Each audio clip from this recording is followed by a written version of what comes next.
queremos perder peso, portanto começamos por comer menos e perdemos algum peso. Em resposta disso, o nosso metabolismo desacelera e a fome aumenta. O nosso peso começa a ser recuperado, portanto voltamos a comer ainda menos. Mais um pouco de peso é perdido, mas mais uma vez o metabolismo diminui, a fome aumenta. Começamos a recuperar o peso perdido, portanto voltamos a comer ainda menos. Isto é um ciclo vicioso que se torna intolerável.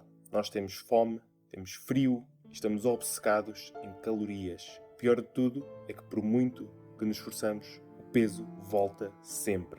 Passado um tempo, nós desistimos e voltamos aos hábitos antigos. Como o metabolismo desacelerou tanto, voltamos a recuperar o peso e ainda ganhamos um pouco mais do que o que tínhamos antes. Amigos, médicos, familiares, PTs, nutricionistas culpam-nos pelo nosso fracasso. Não tivemos força de vontade, não conseguimos resistir à comida. Nós somos um fracasso.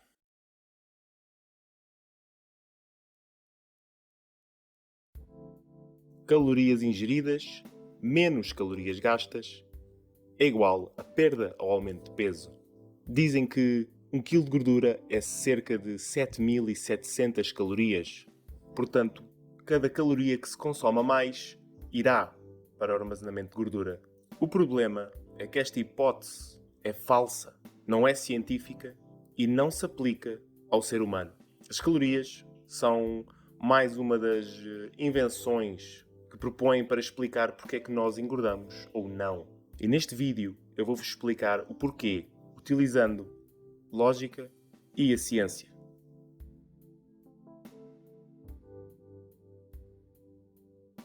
A caloria é usada para medir calor, ou seja, a energia em calor de uma dada substância. Normalmente é colocada uma substância dentro de um calorímetro e é medida a sua energia térmica. E logo aí temos uma razão para desconsiderar esta hipótese. O que é que isto tem a ver com o corpo humano? Será que nós temos algum sistema que seja relativamente parecido ao calorímetro? A resposta é absolutamente nada. O corpo humano produz energia através do catabolismo de moléculas como glucose, proteínas e lípidos. Estas moléculas entram numa coisa chamada o ciclo de ácido cítrico ou o ciclo de Krebs e é através deste ciclo que é produzida a energia química chamada de ATP e sem ela não existiria a vida animal que existe hoje. Portanto, resumindo, através das moléculas biológicas e da degradação das mesmas, o corpo produz energia.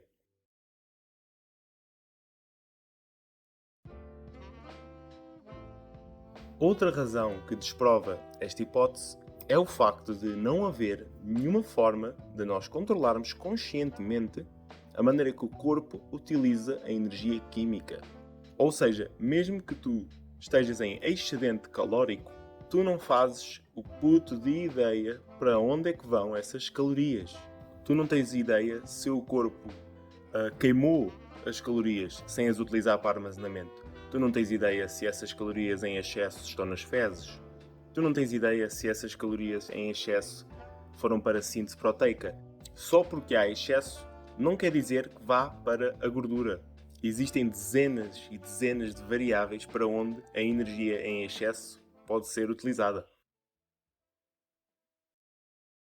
Se ainda não estás convencido, vejamos então que estudos foram feitos que possam informar sobre este assunto. Este estudo, que envolve 50.000 mulheres pós-menopausa, durou 9 anos. Fizeram um grupo de controlo e um grupo de intervenção. O grupo de intervenção foi instruído ao longo dos 9 anos a reduzir as gorduras, aumentarem a fibra e os vegetais.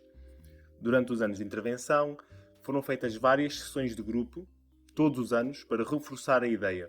O grupo de controlo também recebeu instrução nutricional de forma a controlar o peso, porém não recebeu nenhum reforço para mudar a gordura, nem aumentar a fibra e os vegetais. Depois de 9 anos, a diferença entre os dois grupos de intervenção foi 0,5 kg. Houve realmente uma descida de peso no grupo de intervenção entre o primeiro e o segundo ano, porém esse peso foi recuperado nos anos subsequentes. Os investigadores reportaram que o grupo de intervenção estava a consumir menos calorias do que o grupo de controle, porém, nem a composição da dieta, nem as calorias reduzidas produziram uma diferença significativa entre os dois grupos. Portanto, reduzes as calorias, perdes peso, sim senhora, mas ele acaba por voltar. Mas porquê? Isto é porque a restrição calórica é compensada pelo metabolismo. Existe um efeito compensatório que faz com que tu voltes ao teu peso inicial. Vejamos as evidências. Neste estudo foi feito excesso calórico e restrição calórica e compararam a resposta entre participantes obesos e não obesos. E o efeito compensatório é idêntico em ambos os grupos. Os dois grupos engordaram 10% acima do peso inicial, esse peso foi mantido dentro de 14 dias e o mesmo foi repetido, mas com o objetivo de descer 10% do peso inicial. As medições do metabolismo foram feitas em ambos os grupos, antes e depois de cada uma destas intervenções. Quando os participantes tinham menos 10% do peso, o metabolismo reduziu cerca de 15%. E o mesmo se verifica quando existe excesso calórico. O metabolismo compensa queimando mais calorias. Portanto, comas a mais ou comas a menos, o teu corpo compensa sempre. Existe sempre um esforço para recuperar o peso inicial, sendo esta mais uma razão para não contar calorias. Este efeito compensatório é uma forma do corpo se proteger, é um mecanismo homeostático. O corpo quer sempre recuperar o equilíbrio.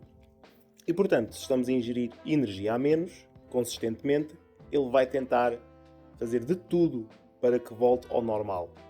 As nossas hormonas são a melhor evidência destes mecanismos homeostáticos de nos proteger contra a restrição e o excesso energético. Neste estudo, 50 obesos, durante 10 semanas, realizaram uma dieta de restrição calórica. Nas próximas 52 semanas, o objetivo dos participantes seria manter o peso perdido. Durante esse período, receberam aconselhamento nutricional, sendo que a dieta recomendada pelos investigadores consistia de baixas gorduras e baixo índice glicêmico. Apesar do aconselhamento nutricional, na última semana do estudo, semana 62, os participantes engordaram um total de 5,5 kg, em média, com um desvio padrão de 1 kg. Ou seja, o aumento de peso foi consistente entre todos os participantes. Também foram retiradas amostras de sangue antes, durante e depois do período de estudo para medir o nível de hormonas antes e após a refeição.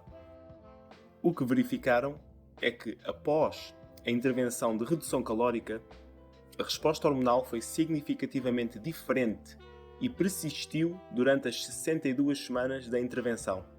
Hormonas como a grelina, que é a hormona responsável pela sensação de fome, subiu significativamente, sendo essa a razão principal da maioria dos participantes reportarem muito mais apetite do que o normal. As hormonas responsáveis pela sensação de saciedade diminuíram significativamente. Resumindo e concluindo, esquece contar calorias. Não resulta, não se aplica ao modelo biológico, o teu corpo luta contra isso e, portanto, não vale a pena. O facto disto ainda ser assunto hoje em dia é porque ninguém está interessado em desmentir isto. Isto é apenas evidência que a ciência da nutrição é uma palhaçada. Os nutricionistas e os PTs, que são as pessoas ideais para te ajudarem a perder peso, são os primeiros a não te ajudar. Porque se estão a promover este método para tu perderes peso, é completamente errado. Na minha experiência, quando eu contava calorias, eu estava sempre com fome. Estava obcecado em contar números. E quando não resultava, eu culpava-me a mim mesmo. Eu achava que era uma questão de força, força de vontade, de trabalho, de perseverança, de determinação. Eu estava enganado. Porque não é a lutar contra o teu corpo que vais conseguir perder peso. Cada alimento tem uma resposta diferente no metabolismo. Cada alimento é diferente. Cada alimento tem nutrientes diferentes, uns mais úteis, uns menos úteis, uns que são absorvidos, outros que não são absorvidos. E não é a energia em calor desses alimentos que nos vai informar de nada, não nos vai informar de nada, é inútil. Portanto, se forem capazes, comecem a desprogramar a vossa cabeça. Porque no próximo vídeo vamos discutir o que realmente engorda. O que é que acontece para o ser humano engordar? A resposta são as nossas hormonas.